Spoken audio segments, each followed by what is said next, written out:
आता पूर्वीचा डबलबारीचा विषय आणि आता 2020 आले.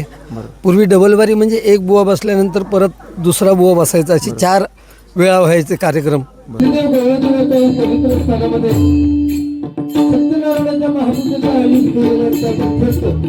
आपण बघतो की डबलबारी म्हणजे एक जंगी सामना असतो, पण त्याच्या बाहेरचं नातं तुमचं कसं असतं, म्हणजे एक मैत्रीपूर्ण नातं काय? ते म्हणजे कार्यक्रम संपला की आमचे संबंध खूप चांगले आहेत. आणि इवन कोरोनाच्या कालावधीमध्ये सुद्धा आम्ही 2 बुवांनी ऑनलाईन कार्यक्रम केले. त्याचा आम्हाला खूप फायदा झाला. प्रत्येका म्हणजे आतापर्यंत कारकिर्दीतील सगळ्यात म्हणजे आतापर्यंत जंगी सामना असं कोणता झाला? काय होतं, माणूस फेमस होण्यासाठी कुठल्या वेगळ्या लेवलला जातो. ते न करता आम्ही सुद्धा सुरुवातीला त्याच पद्धती होतो, पण आता शेवटी आपला कार्यक्रम प्रत्येकाच्या घरापर्यंत जातो.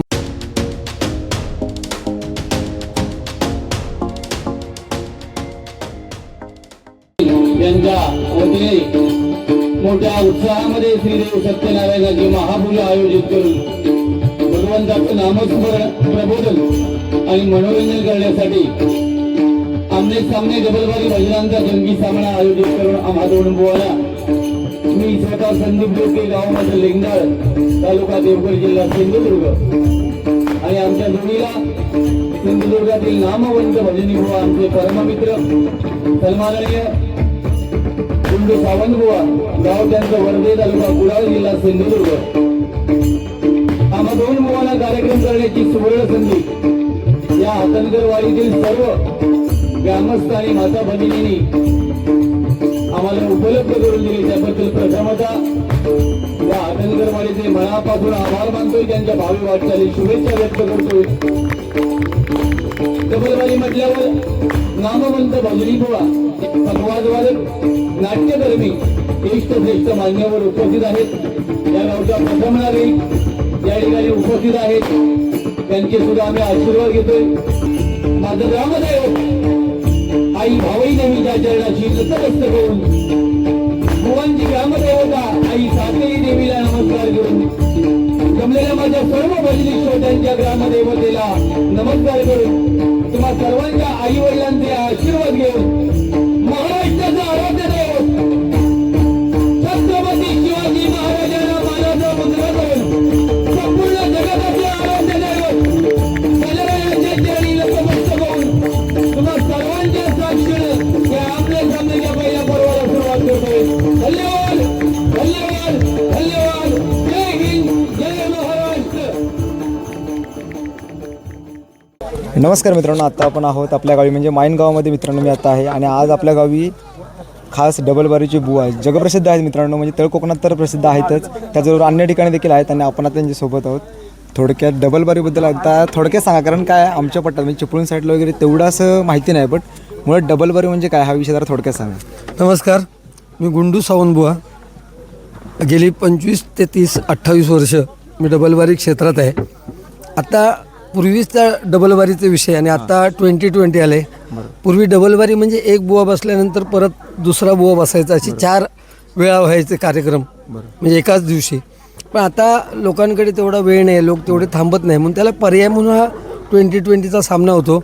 एक पहिलं राऊंड झाल्यानंतर परत दुसरं राऊंड, परत म्हणजे इथे हजरजबाबीपणा फार महत्त्वाचा असतो. आणि त्यामुळे लोकसुद्धा त्या हजरजबाबीपणामुळे लोकसुद्धा थांबून राहतात. मनोरंजन तेवढंच होतं, भजनसुद्धा तेवढंच होतं. शेवटी कालाय तस्मय नमा, दुनियेप्रमाणे चालावं लागतं आम्हाला. दररोजचे कार्यक्रम पूर्वीपेक्षा आता काही पटीने कार्यक्रम वाढलेले आहेत. आणि कोकणातील सगळ्यात जवळचा विषय म्हणजे दशावतार कला आणि डबलबारी हे प्रत्येकाच्या कोकणी माणसाच्या गळ्यातील ताईत आहे.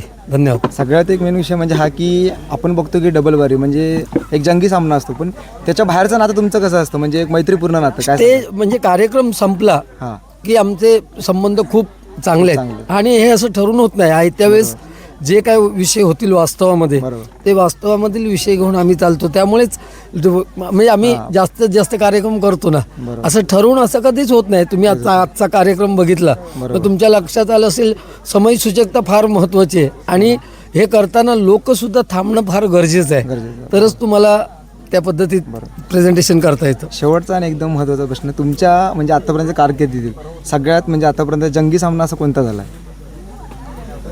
मी तर माझ्या लाईफमध्ये बरेच सिनियर बुवा आहेत. मग हरियान बुवा असतील, प्रमोद धुरी बुवा असतील, असे अनेक सिनियर बुवा आहेत, त्यांच्यावर पण कार्यक्रम केलेत. पण जास्तीत जास्त माझे कार्यक्रम विनोद चव्हाण बुवा, जोईल बुवा आणि जास्तीत जास्त सगळ्यात जास्त कार्यक्रम हे लोके बुवा बरोबर झालेले आहेत. त्यामुळे डोंबिवलीला झालेला गरिबाचा वाड्याला झालेला जो कार्यक्रम हजारोच्या संख्येने डबलबारी प्रेक्षक होते आणि त्याच जोराने दोन्ही बुवांची डबलबारी असे कित्येक सामने आहेत. आणि इवन कोरोनाच्या कालावधीमध्ये सुद्धा आम्ही 2 बुवांनी ऑनलाईन कार्यक्रम केले. त्याचा आम्हाला खूप फायदा झाला आणि प्रत्येकाच्या घराघरापर्यंत आम्ही पोचलो आणि त्यामुळेच प्रेक्षकांमुळेच आम्ही आत्ता या लेवलला आहोत. बरोबर. आणि ही जी आतापर्यंत एक प्रकार म्हणजे परंपराच आहे एक प्रकार, आपण म्हणू शकतो की लोककला जशी दशावतार तशी ती डबलबारी आहे. काय बघताय